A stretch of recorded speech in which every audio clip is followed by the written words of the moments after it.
time. Well, No, not you yet. are definitely in the spotlight. I guess they can. Hopefully they'll figure it out. Yeah, There we go. okay, here we There go. we So, go. welcome and happy holidays to everybody. This is the special meeting of the Historic Preservation Commission for December 1st, 2016.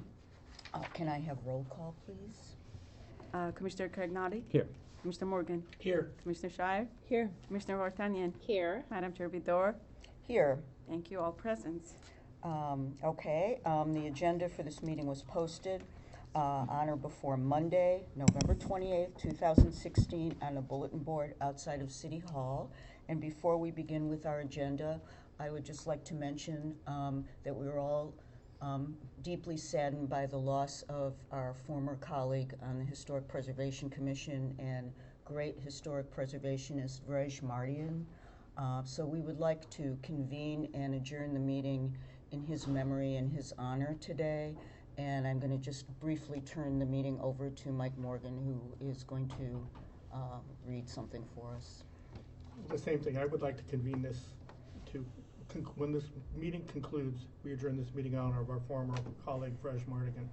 Vrej passed last October after struggling with an illness for some time. He was a friend and mentor to me and some of our other commissioners. I got to know him very well serving beside him here on the Historic Preservation Commission and missed him when he left. He then took his great talents to the Design Review Board, and to quote our boss, Mr. Platt, his gentle demeanor and sly sense of humor made me particularly enjoy working with him, whether as DRB, an HBC member, or on his projects as an architect. That's true for all of us. Glendale is far richer for having had Vrej's involvement with all of his wisdom, concern, and dedication. May he rest in peace. Thank you very much. And at this point, if anybody would like to add anything, I'd be happy to have you do that. Otherwise, we will wrap it up at the end and we'll go on with the meeting. Thank you very much. Really appreciate that, Mike. I'm going to take a moment to yeah, also just to express my condolences to Vrej's family and to the community. Truly, we have lost someone who was a great champion of historic preservation, and I was fortunate enough to be able to be appointed to this seat when Vrej moved on to Board of Fire Appeals and then Design Review, where he played a very important role and was a very fair and thoughtful member of that commission. So yes, I'm very saddened that we've lost a good friend and a colleague, and thank you for opening and closing this meeting in his memory. And I'll just share that staff really misses him. We worked with him from that side of the dais, and then we also sat across review tables when he brought in projects, and he's just one of the best guys that we ever worked with. So. Yeah, a wonderful, sweet, kind, and very witty man. Yes. Well, and he Very had such funny. a knowledge of design and code, and he brought so much to this commission, and I had a pleasure serving alongside of him for many years and really miss him as well. Okay, so we'll go on now to the minutes. Does anybody have any additions or corrections to the last meeting minutes? I do. I was not here, but it says I voted in support of something and I wasn't here. Oh. So number 7B. Do we know Is that? that a problem? 7B. The moving of 1450 Royal Boulevard. I have it as an I, as an You L. were both I and absent. Yes.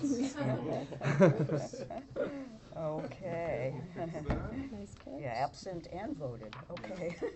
Thank you very much. Anything else? No. Okay. Do I have a motion to approve? So moved. Second. Second. Commissioner Morgan? Yes. Commissioner Vartanian? Yes. Commissioner Shire? Yes. Commissioner Craignotti? Yes. And Chair Vidor? Yes. Okay.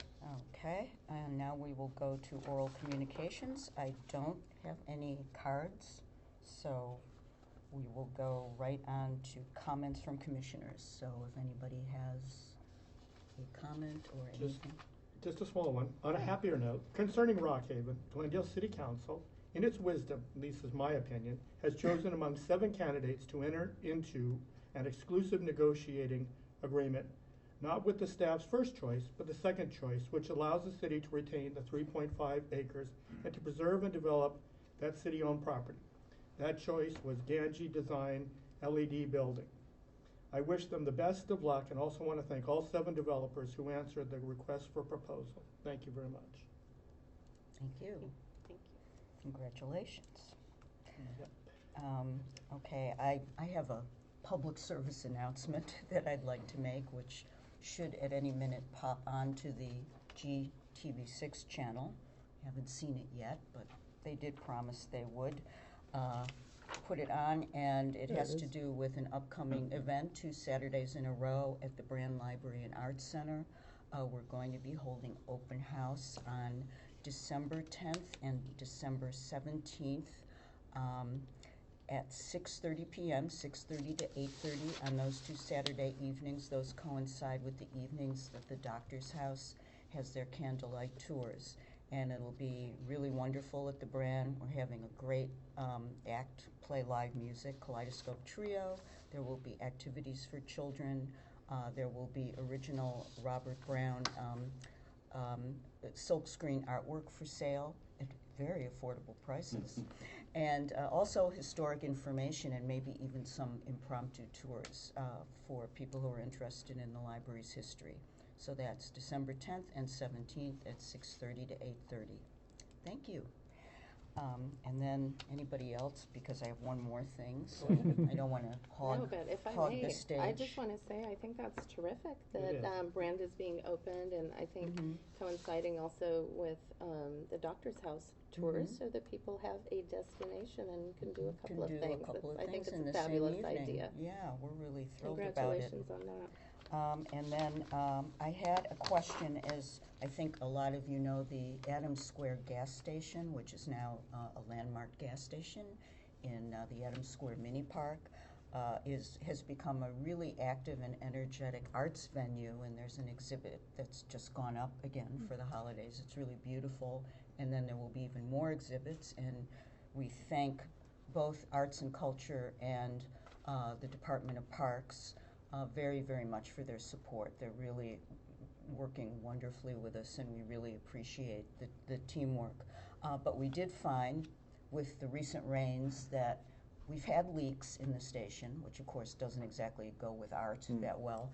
And it turns out that the ceiling, we didn't, what? You do the rain room. Yeah, we should just do the rain room like they did at LACMA. But we did find out through one of the park's workers that the ceiling is in fact not a closed ceiling. It's a floating ceiling. So it never was closed. It isn't that it's leaking, it's not a closed ceiling. So the question is, since the train has left the station on arts exhibits, and we're certainly not going to stop doing that, but we would need to get that fixed. So kind of seeking advice on to how to proceed with that, since it is a landmark building now. And I think there has been some discussion with a couple of community members about fixing it, but how to appropriately fix it is the question. So does that Well, I think the two right people Lark. in the city are here to. Yes. So I think so, I will too. discuss this with Mr. Bulunikian, and Okay. we'll see what we can arrange. That's great. That's Great. terrific. Okay, thank you very much. There is another arts and culture exhibit going up, I think, in mid-January. So the next item is old business, none. New business, none. So we're right into our updates. So- Very good. And our first update will be from Onik Bulunikian, who's the new Director of Community Parks, or Community Services and Parks. This is at the request of the commission because there was kind of a lack of communication about the installation of some new light standards in Brand Park. We will agendize in the future the discussion that was brought up about how we deal with adjacencies when we have historic properties.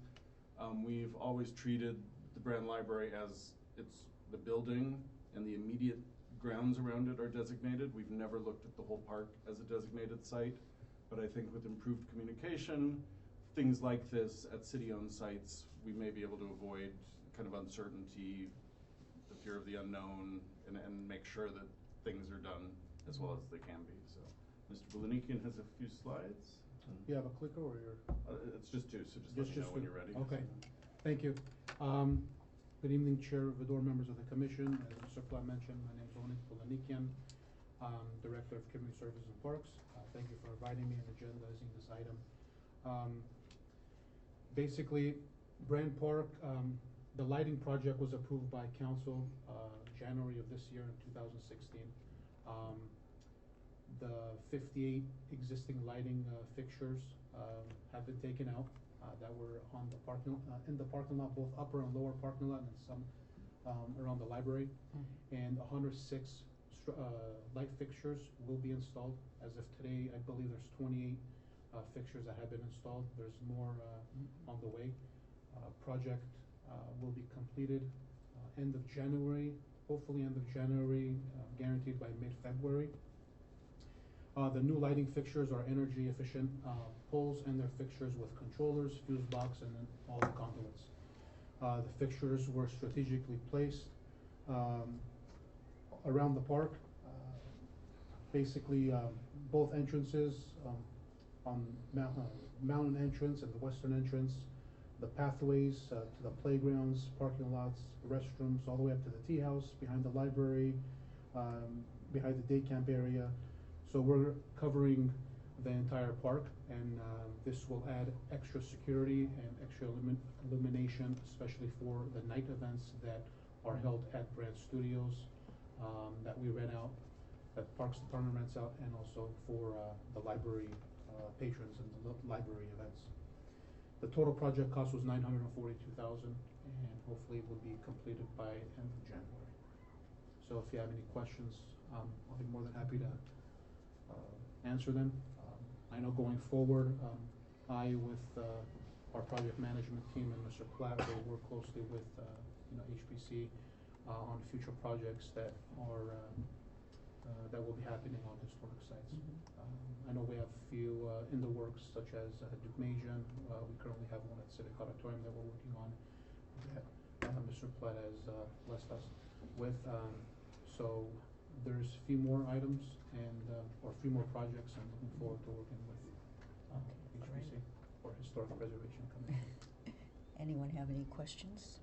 I just wanted to make sure I heard correctly. Did you say 58 lights were coming out and 106 are going in? Yes, we're doubling. Okay. We're doubling, and That's great. basically there was a security issue a few years ago, and lighting the park, it'll be much safer for all park users.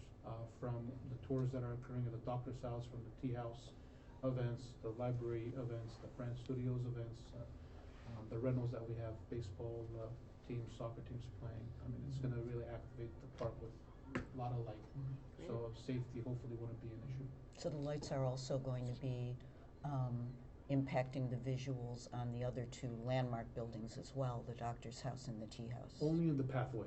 The pathway. We're not adding any lights in the garden or gazebo area, just the Okay. pathway. Okay. I was at Brand Park today, and I noticed there were some new lights up, and I noticed how many different styles of lights there are, and obviously there are different styles of building, and there's not that much continuity within the park in terms of the structures that are there. But how's the choice made as to how to aesthetically integrate all the lighting so that as you're looking at Brand Library or the other buildings and you see the lights, that it kind of blends in? Aesthetically, these light fixtures were picked because we have the same structure, same light fixtures at Dunsmore.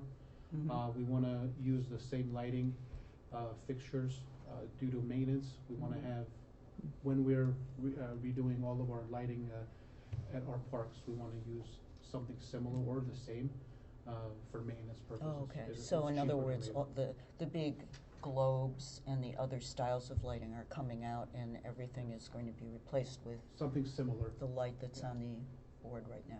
Okay. And if there was a light fixture that was directly in front of one of the resources that Parks manages, we'll have a chance to talk about that. We might Okay. feel that we can make an exception There were a if few. there was an aesthetic issue or a historic issue. There were a few on the plan that were supposed to be in front of the library on that roundabout, and the former director and the current director for libraries took it out of the plan, just so it doesn't impede in the view of the library. Great.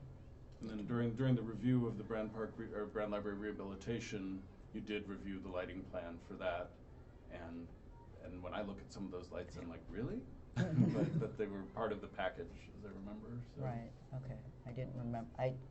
I assumed this was another project. Yeah, this so is totally whatever- separate. Yeah, This is a park project Right. rather than a Okay. library project. Okay. Do, Well, Jay, thank do you provide insight or design review as far as selection of fixtures? Well, they're- not in this case. This was Oh, a the case only where there one. wasn't enough communication between our Oh, departments. not even your groups, But in okay. the future, we hope to improve that. In the future, Expect- yeah, we're definitely gonna improve that. I know we had communication with our project at the Civic Auditorium, but in the future, any project that has historic significance or that's in a park that is historic, on the historic registry, we're The gonna good- work with Mr. Black. And the good news is this light fixture doesn't seem inappropriate. It's Mhm. pretty, if you look at the one that's further in the distance, Neutral. it's not so good on the screen there, but Mhm. it's almost ephemeral. The Mhm. head of it starts disappearing, at least in the photo that I can see.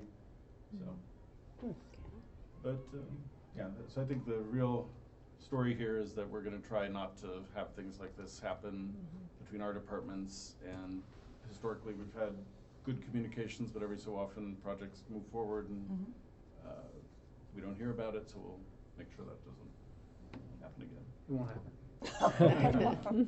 Thank you very much. We'll take You know, Well, and on that note, if I may, yes. Madam Chair, I just wanted to take a moment to congratulate you, Mr. Belenikian, on your promotion to Director of Parks and Community Services. Is that the Yes, appropriate community name? services and parks. And I'm sure we all do look forward to partnering with you going forward. Yes, thank you. Thank Yeah. you for Very coming. Same excited. Same here. We're in my neighborhood working with your department and you a lot, and we really appreciate your partnership. So, Thank you, and thanks so I'll much. talk to staff next week and we'll see what we can do on that roof. Okay, Yes. We'll talk to Thanks so facility much. services great. or the gas station. All right. Thank you. Thank Thank you you. very Thank much. you. Appreciate it.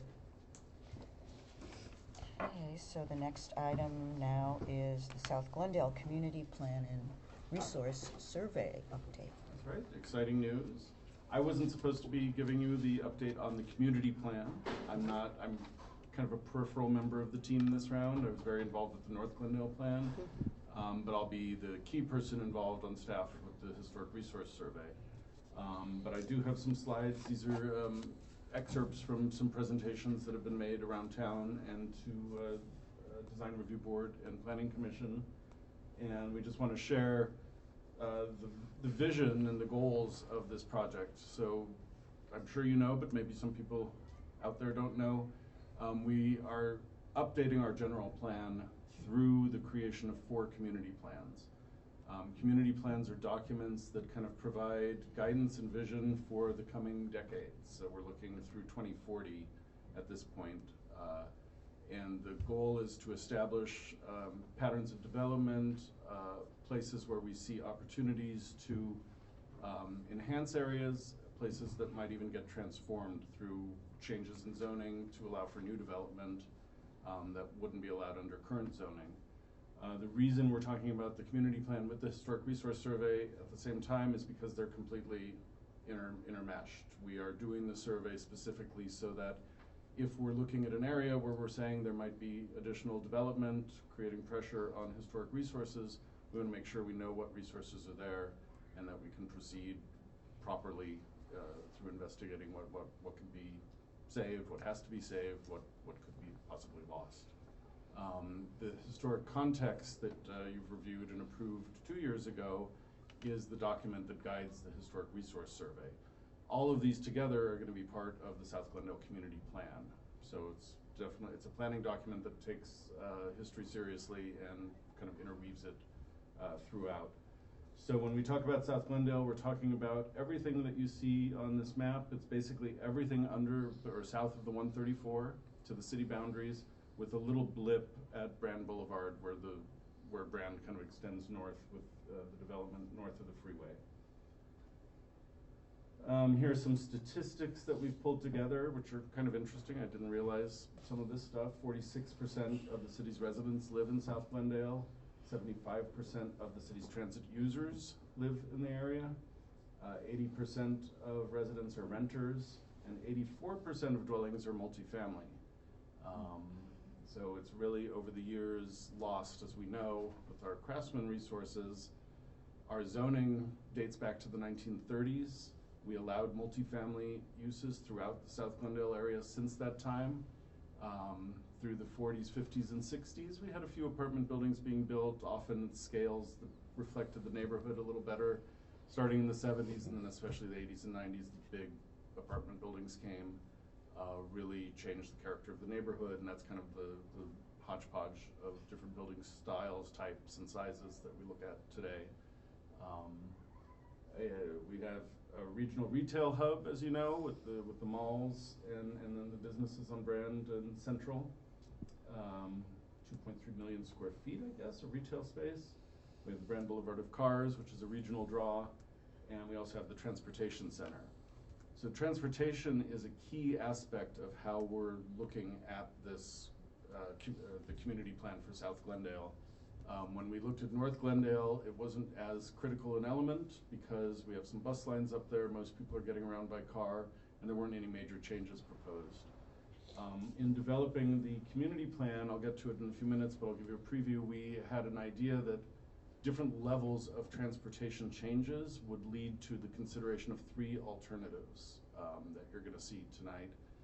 With the passage of Proposition M, we weren't sure where that was going, but with the money that's going to be available from Proposition M, City Council was open to kind of a more change along transit corridors. So you'll see that in some of the maps that I've got. But before we get there, we'll talk about why we have a community plan. We look at all of the previous efforts. We've had many plans, specific plans, lots of studies over the years. We pull all of that together, look at what was working, what wasn't working, and then we take that information and pull it together into the new community plan. We create visions on a neighborhood level, so we look not just as South Glendale as a big triangular entity, but we look at it based on the different character of different portions of the area. And I mentioned that this community plan becomes part of our general plan. And so this is the second of four. We're also going to do East Glendale, which will be everything east of Brand Boulevard and north of the freeway, and then West Glendale. We're Quick going to guide question. growth through 2040. May yes. I? Mhm. Are East and West are going to be done together? I believe so. Okay, There's been I just talk. wanted- There's okay. been talk different ways, but I think at this point there's enough similarities that we'll probably do them together. Okay, that was sort of a question. I don't know if it came out that way. Yeah, I'm pretty sure. that's going to work. That's why I'm just That's fine. batting for someone else. So, let's see. Community character, past projects. We're looking at past projects. We're looking at the existing community character, how it can be enhanced and maintained. And then we're also looking at regional issues like mass transit, high-speed rail, possibility of different kinds of bus lines, possibility of even a streetcar line is being discussed. And I'll show you that on a map. These are the four levels of intervention that we expect to see, ranging from the lowest, conserve, which is really just for natural areas, which we don't have much natural area. Even in Adams Hill, there's not much left. This is more going to apply more to East and West Glendale, obviously. So the three things that we're really focusing on are areas that we're going to maintain as they are, which doesn't mean that we're not going to find ways to enhance them, add street trees, that sort of thing. Areas that we're going to try to enhance through new development, through facade improvements, through additional parks, through things like bike lanes and parklets, art projects, and then we're going to look at areas that can be transformed, which are basically our transit-oriented areas and our commercial thoroughfares that aren't, or that include the downtown specific plan area, but also Colorado and Broadway to some degree, and then the area around the train station is being looked at as a transit-oriented development area to enhance the connectivity between Metrolink, not really Amtrak so much, but how to bring people, get people using that area, get people commuting through there. And if we do build a streetcar, it would start there and then continue up and then over to Burbank, actually. So I'll show you that on a map in a second. When we break things down, we look at each neighborhood. We're sort of using, to some degree, the neighborhood map that was put together by Neighborhood Services years ago. We're breaking that down even further in some cases. And then we look at the existing character and what are the key features, what make these places distinct and what works and what doesn't work. And we do demographic analysis, we do visual analysis, and then a lot of these lines are kind of transportation oriented. So we have the main traffic corridors, we have bike lanes proposed, we have areas where we look to see where vistas terminate, so that we can look at, if you have a street that's dead ending at a T intersection, we might want to say, oh, we want to put a building of some architectural significance at that thing to kind of terminate a vista. So really think about the city in kind of aesthetic terms. Here's an example of the Tropico area where there will be enhanced development because we have the Larry's Area and Transportation Center with the historic depot. We also have the Glendale Memorial Hospital serving as kind of anchors for the neighborhood. This is an area that we're looking at as, you know, an area for potential growth. This is the kind of area where the historic survey is going to be really important because that's where there will realistically will be added development pressure. So we want to know what we have there so that we can try to work around the significant sites. I mentioned that there are the three alternatives. So if you look at the colors, yellow is maintain, the orange color is enhance, and the pink is transform. So this is the least intensive of the three alternatives. This is pretty much keeping things as they are today. So you can see the pink areas are the downtown specific plan, coming down central, and then the one difference here is the large pink area in the Tropico area. That would be the TOD, transit-oriented development area. Under this alternative, we're going to maintain neighborhood character. We're going to enhance the walkability of the streets, which this ties in with a lot of the safety, the pedestrian safety plans, and the safe and healthy street work that we're doing right now. We're going to look to enhance economic development, which is just a given throughout the city. We're going to find as open space and parks opportunities where we can. It's really, South Glendale is the most park poor portion of the city, and we need to have more parks there, and it's been that way since even 1928 when the Bartholomew plan for Glendale was approved. That plan noted how Glendale is really bad with parks on a per capita level, and it never has changed since then. So we will see how we can try to enhance that and open new parks if possible. Pedestrian safety, and then there will continue to be infill development throughout the area. Here's alternative 2. So if you look at the map, the difference here is that you start seeing additional pink, which is the transform. So we're extending the transform area along the transit corridors along Colorado and Broadway to the east. And then you also see some more orange areas where there'll be more kind of enhancements that kind of go along with the idea of increasing affordable housing and housing opportunities along these kind of major streets. The idea is, just like with the DSP, to keep new development closer to transit lines and allow the neighborhoods to breathe a little bit and not have as much development. And these are goals, but what we've seen is that we still have a lot of development happening in the neighborhoods.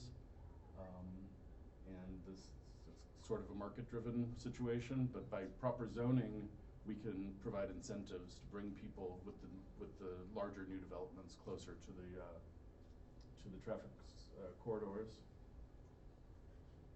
So here it's like we're adding to the menu. So all of the bullet points from alternative 1 still go in the other alternatives, and then we add more pedestrian-friendly streets. So this is where we would do interventions like curb bulb outs and parklets and things to enhance pedestrian activity and friendliness, comfort levels.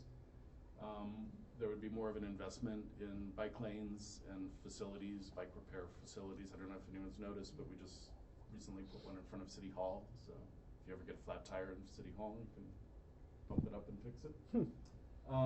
We are looking to expand transit service.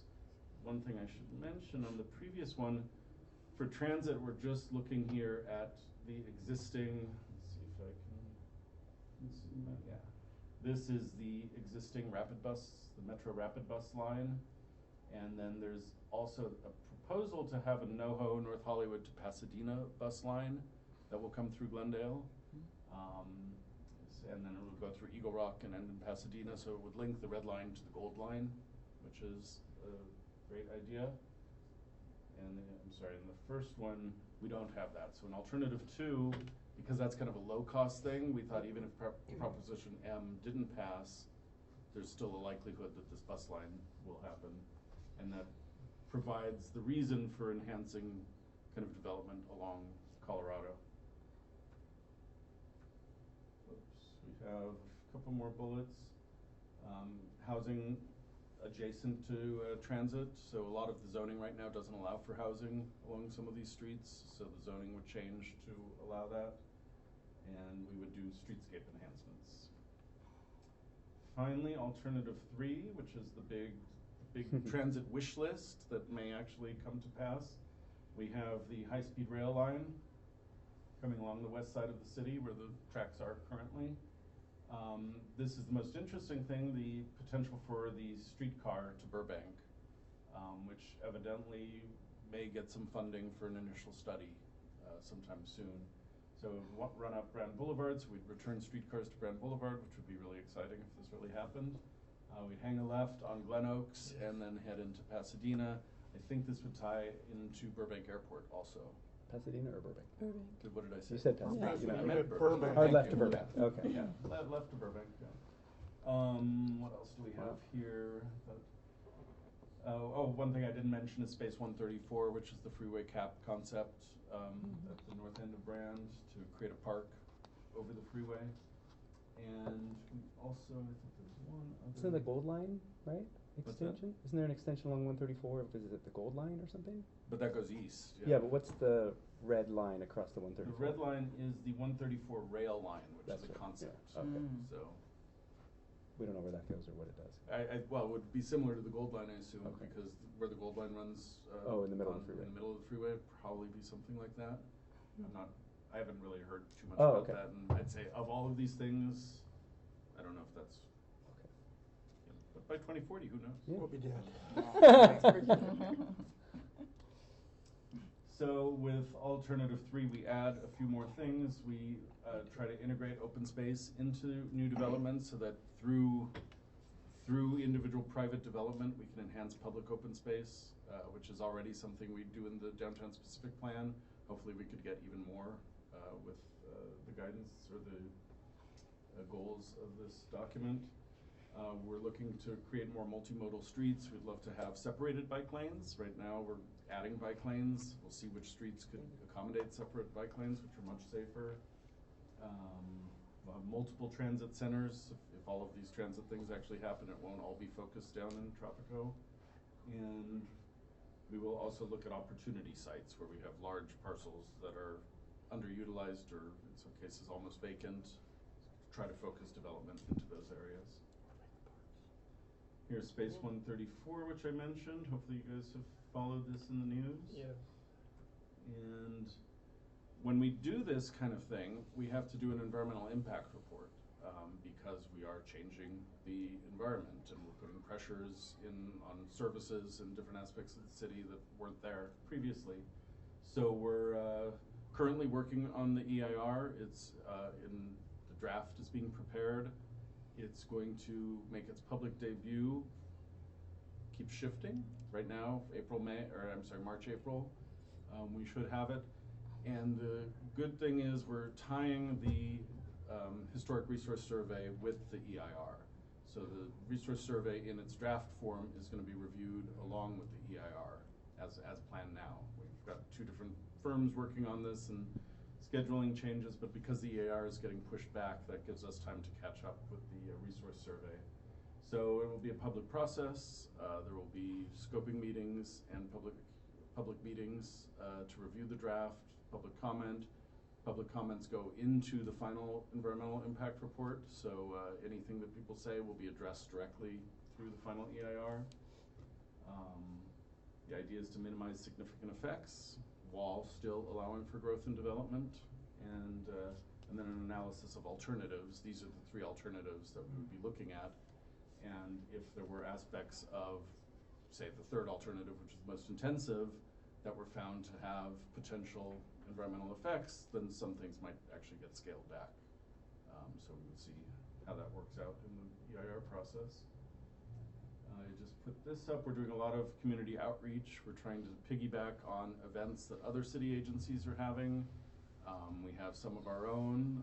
Evidently, hundreds of surveys have been submitted by people from South Glendale, where they're kind of asked questions like what works, what doesn't work, what would you like to see. The good news, I didn't put a slide up, but I just saw it today. I can't remember how the question was phrased, but it was something about what do you want or what do you like in your neighborhood, and historic came in 3 out of 8 or 9. So that was Good. I was happy to see that. Nice. So there will also be design guidelines. So right now we have citywide design guidelines. What the community plan does is it breaks it down into design guidelines specific to the building stock in the area that we're looking at, and then also something that would accommodate, if we're in a transform area, future development. So we would have design guidelines for mixed-use buildings in areas that currently don't have mixed use. So that's an integral part of this, and they would be referred to for projects specifically when, if you're in a certain neighborhood, we'd go to that section of the community plan and pull out those guidelines, and those would be used when we sit and do design review with applicants for new projects. And then, wait a second. Oh, you know what's funny? I left my this open on my desk upstairs, so the slides I added aren't here. So anyways, we'll talk about the historic resource survey. I just had one slide. The City Council approved the survey several months ago. We now have a contract with Historic Resources Group, who are now based in Pasadena, one of the premier firms in the city. Also the firm that did the historic context. So they're really well suited to kind of take the information from the context, transfer it into the survey. This is going to be a survey of every property built up to the year 2000. Wow. And so when I asked them to do that, I said, is 2000 something you guys could do? And they're like, you really want to do that? And I'm like, I'm not sure we're going to have that much stuff to identify from the 80s, 90s, and whatever. But I think it's important that, you know, we're now, by the time this is all done, it'll almost be 20 years old, things from the 90s certainly, and it'll just give us a baseline record of what we've got. Every parcel in South Glendale will be surveyed. We're going to have Department of Parks and Recreation forms, which are the official DPR survey forms that are used for every property that's identified as individually potentially eligible for local, state, or federal designation. We'll also have DPR forms for properties that are given 6L status codes, which is kind of the one we have. A lot of our craftsman houses fell into the 6L, but we'll have DPRs for those also. We're also going to get DPR B forms, which are the ones for all of our 5, which are the individually eligible properties. We'll have B forms, which are the ones that go into the history of the property, who built the building, who lived there, who worked there, anything happened there. So we'll have a little more historical depth on those forms than we have typically on any of our survey forms. So that's exciting, because we'll get a lot of information out of that. And what else do we have to say? The schedule is moving forward. We are having a kickoff meeting probably in 2 weeks, but HRG's already been working for the last month and a half at least.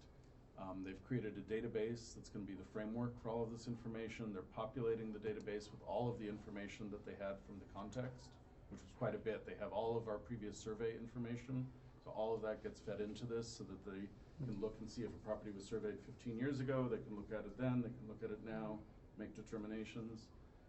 They're also creating the maps that will be used during the survey. And and I can't say exactly when they're going to be on the ground doing this, but it's pretty exciting that they will be soon. And They're this gonna walk is every block. They walk every block and look at stuff. some they might drive. We'll Okay, see. but they really Yeah. do, wow. Yeah, That's but great. they will see Every and single the time. great thing about survey these days is, since Los Angeles is just finishing up its 7-year project to do Survey LA, pretty much all of the firms in the city have gotten really great at doing survey, and they've also built databases that are incredibly useful in the field, so it's brought the cost of survey down. Great. And it's and all of the staff at these firms, and HRG in particular is one of the key groups working on this. The staff is very familiar with how to do these surveys, so I think we're going to be the beneficiary of the work that LA paid so much money for in the getting. So that's wonderful. And I don't know if you have any questions. That's all I have for this. Before I ask my questions, does anyone have any questions? Go ahead. No. On the 6L thing, is there any way we can get a better handle on, or have some discussion about the concept of special consideration may be given to this property, even though it does not I qualify? can tell you how we do it now, and imagine we would continue. 6L properties, and let's use Craftsman as an example because that's the issue that we face daily, practically. Someone comes to us and says, I would like to stucco my Craftsman house. We say, you can't stucco. We can't give you a staff level permit to do that. You'd have to go to the design review board and ask, and we wouldn't recommend it. You want to change your windows on a Craftsman, we allow that, and unless they're what we call special windows, the very detailed Craftsman windows.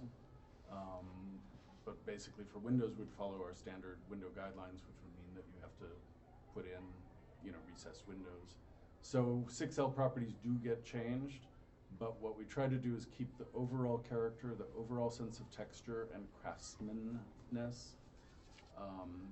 So on a regular basis, we're doing that with 6Ls. 6Ls also are now, if someone proposes to demolish a 6L, we're asking the applicant to conduct a historic survey, which is done by a consultant.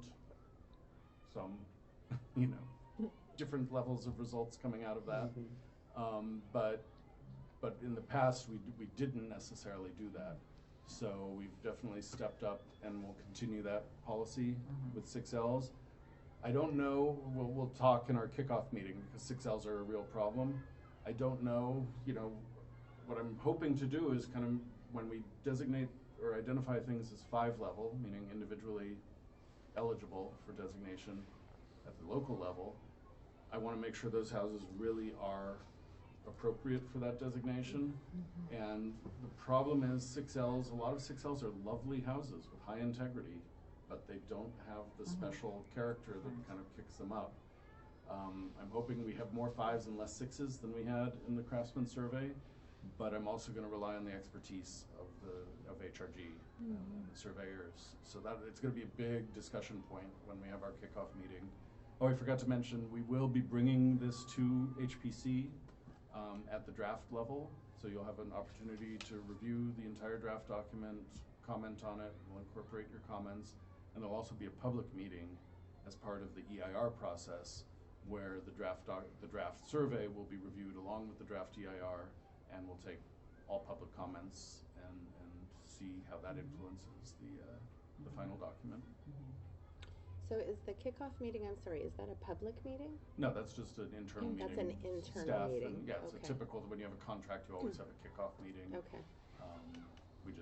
We haven't had it yet, but HRG went ahead. There were some vacation schedules that we were working Right. around, but they've gone ahead and started a bunch of the work. Will the kickoff meeting include the HPC members, or it can't because of the Brown Act? We could talk to our bosses here and see. In the past, it never has. So, and I'm not sure that would be something. I don't think any of the other city agencies do that. But I can put in the request, definitely. I was kind of thinking of those, I think they were called work boot meetings. There were 3 meetings Right. that several of us attended that were really for city council, but they were public. Yeah. Like the public was there to observe. Yeah, we are gonna have a work boot meeting focusing on community development sometime in February, I think. So that's gonna be publicly noticed, and we're not gonna focus on the survey during that, but I'm sure it will be part of the discussion, so. Okay. And by then I should have some actual real information instead Yeah. of just like, at this point, I don't know exactly, So what this is gonna look like. when does the choice, the three alternatives, Mm-hmm. which are on the table through the EIR process, Mhm. the EIR is gonna analyze the impacts of all three alternatives. Right. But will there be a choice made at a particular point? Well, council indicated that it was interested in alternative 3 if Proposition M passed. So we were kind of all waiting to see if that happened. And the idea was if we have these additional transportation opportunities, we can theoretically increase densities along transit corridors without having horrible traffic input. Or, you know, now that's all theoretical and we can talk about it some other time. And, but that's the concept, and that's a standard planning concept around the country right now, is to focus development along transit corridors. So Jay, So, public, but oh, like, sorry. I'm sorry, Go ahead. if No, the EIR found that alternative 3 was likely to lead to a significant impact, we would have to study an alternative that scaled whatever aspect that was creating that problem, scale that back. So that's part of the process. But council gave direction to not keep things exactly the same. It's kind of, you don't do these planning documents just to leave things where they are, so. So that would be my guess, is that's the direction. It's either gonna be the full alternative 3 or something scaled back a little from that. Right, okay. And so the next set of the next round or, public meetings probably won't happen until the EIR is published, is that correct? Well, there will Aside be from this outreach, there'll be work public outreach meetings. We're still in information gathering mode. Okay, So there'll be outreach meetings over the next several months probably. okay. But in terms of formal community meetings to review the documents, that's what we're looking at is March, April. We won't even have anything, we'll be lucky to have a solid survey draft by that point. So we're gonna do our best to get as much information together. We just bought ourselves 2 or 3 months by the pushing back the EIR, so that was a good thing. And then how will the public outreach meetings be published, or can we get on some kind of email list, or how does that Well, you guys will work? hear about it, but Okay. the public will hear about it through, we've taken out advertisements in the news press, we do community outreach through churches and schools, and, we try really hard. It's kind of, what we want to do is not just hear from the usual suspects, and we want to pull in people who really do live in the community and we don't hear from all the time. So it's hard to do that, and we've had success. We just had a Halloween event in Cerritos Park called East Tukol, and we did the same thing last year, and we bring people in and we provide lunch, but the price of lunch is that you participate in a series of workshop or tables where you learn what we're trying to do, you fill out our survey. So we're really trying to, find the people who, aren't coming and testifying at council every Tuesday.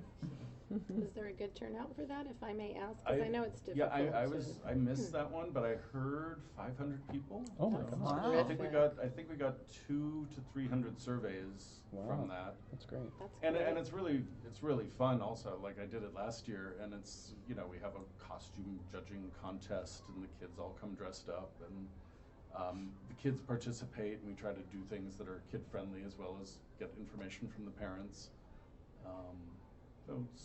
But there's, the team has met with the Homeowners Coordinating Council. It's met with a lot of the different neighborhood groups around town. So, to the best of our ability, we're doing this outreach and trying to do kind of novel approaches. And like I said before, we're also piggybacking. When Parks has an event, we'll have a table set up, and we'll try to draw people to us with some giveaways. We have money from some Metro grants for a lot of the pedestrian safety and safe routes to school projects. It always helps when you have swag on the table to bring people to you. I When I worked at the LA Conservancy, I sat at a table once and I had nothing.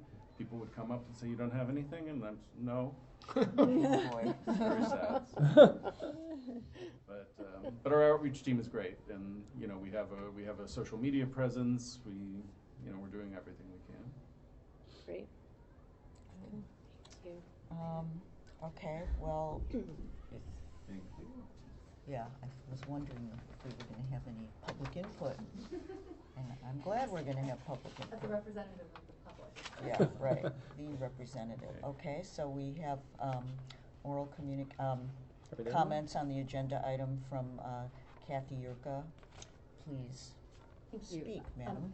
I'm Kathy Yurka. I actually have two questions, and I'm not sure whether I'm allowed to ask questions, so I will pose these as things I'm wondering Rhetorical about. questions.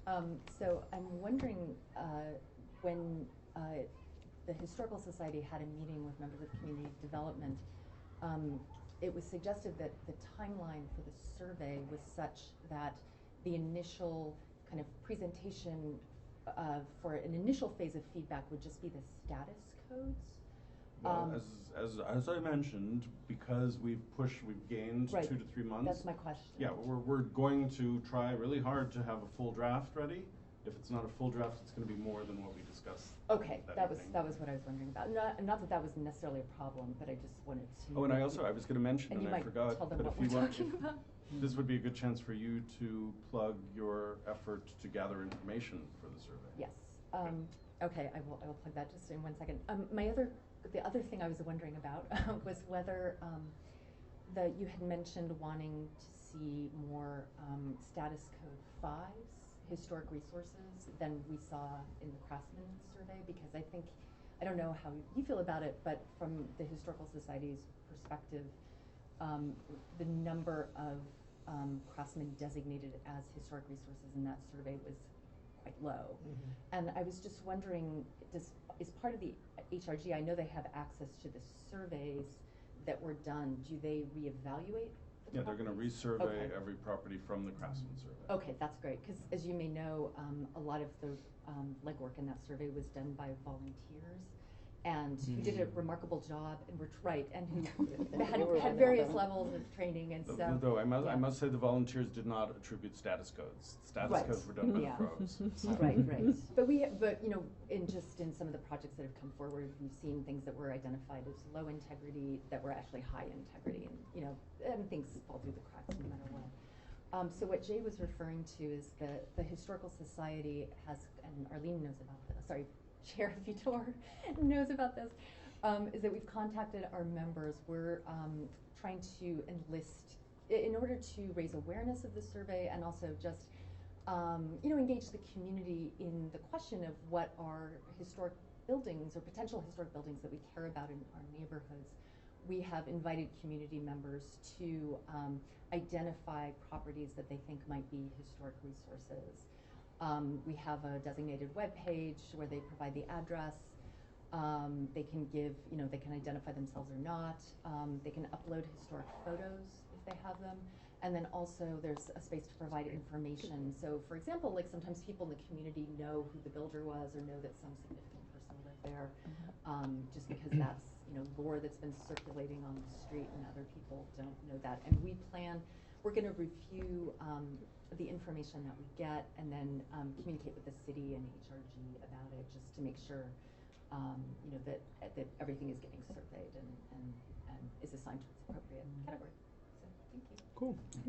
And the great thing about that effort is, as you guys know, but not everyone, buildings don't tell us their stories. They look pretty, they look nice, they tell us a bit about their history.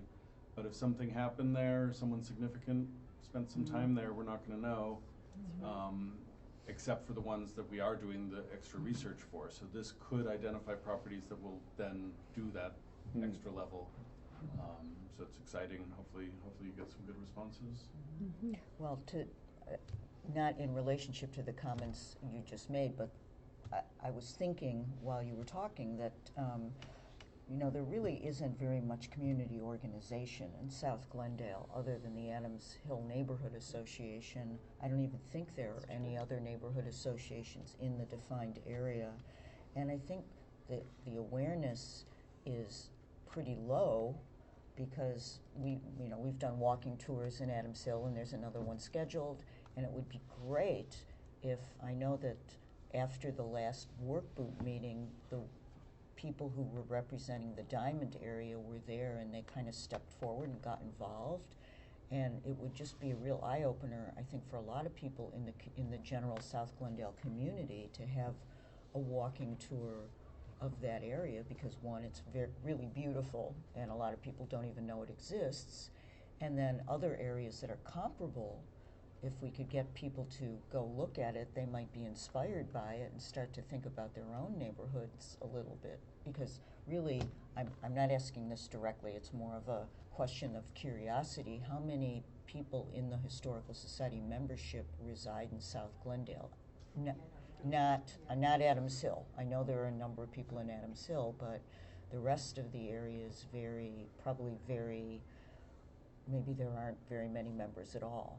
So reaching out to these people is a challenge, and maybe some walking tours, where you don't have to go in the house and prep the house and do all that labor-intensive work, but it would sure be nice to get at least to the Diamond and at least to the Riverdale area, and maybe the apartment area, which I think is part of South Glendale, the apartments on Lexington,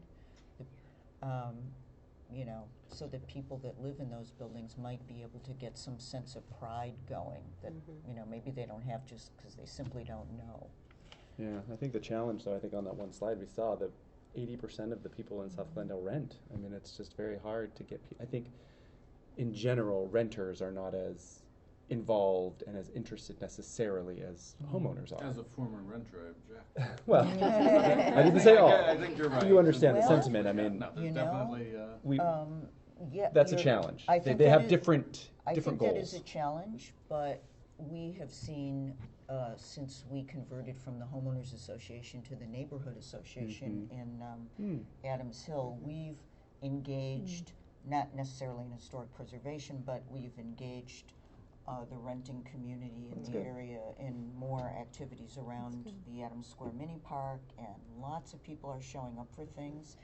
And I think people can get excited about where they're living, and then maybe they'll make contact with the owners and say, do you know about our building? I mean, just give them a chance.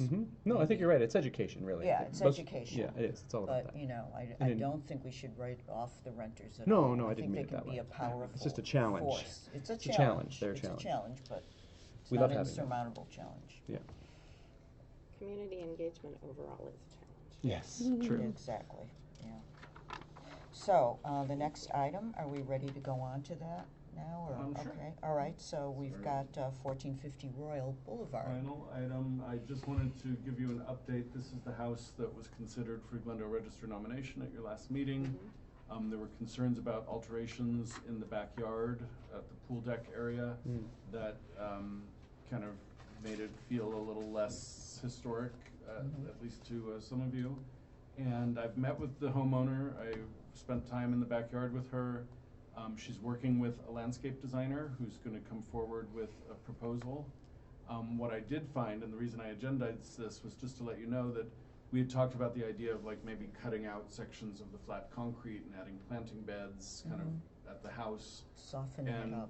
What I was surprised to find when I was there is the distance from the wall of the house to the beginning of the pool isn't really that much. You could put a table and a chaise lounge or something.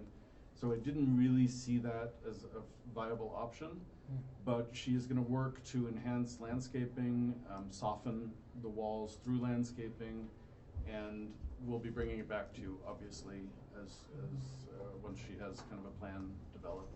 But I just didn't want to leave that hanging because it was kind of an unusual situation. And while we're doing updates, even though it's not agendized, it's just public information, so it's fine just to let you know that council designated 3 out of the 4 Glendale Register properties that were considered, that you approved and recommended for designation. They did not designate the Art Baker house, the one that had some significant alterations. There was a lot of discussion. The owner is probably going to bring this back to City Council because the council didn't actually vote against it. They let the motion die, which is the same as saying no. But the owner has requested that we bring this back as a consent item. So it will be heard at the city council. We don't have a date for that yet. And the concept, though, is that it can't be reopened. You don't get a second bite at these nominations. So what I've told the owner, and which is something we added to the ordinance when we revised the ordinance several years ago, we created a 5-year window. So if, for example, the commission were to not recommend a project and the owner just said, okay, I'm done, if they waited 5 years, they're allowed to come back to the commission with a new nomination, and maybe in those intervening years they've learned more about the site. Maybe in that time the site just feels more significant, or realistically we may have a new commission, new commissioners, and new council members who see things differently. So people do have a second opportunity with nominations, but in this case the city council cannot rehear the case and make a different decision. They can only consider a motion to deny, and then they can discuss the findings for denial. So this has been kind of a complicated back and forth with the city attorney and the homeowners, but I just want to let you know where that stands. Thank you very much. I understand that the review happened on November 15th, was it? That Yes. was the, so I'll look Yeah, if you forward want to to look at the tape.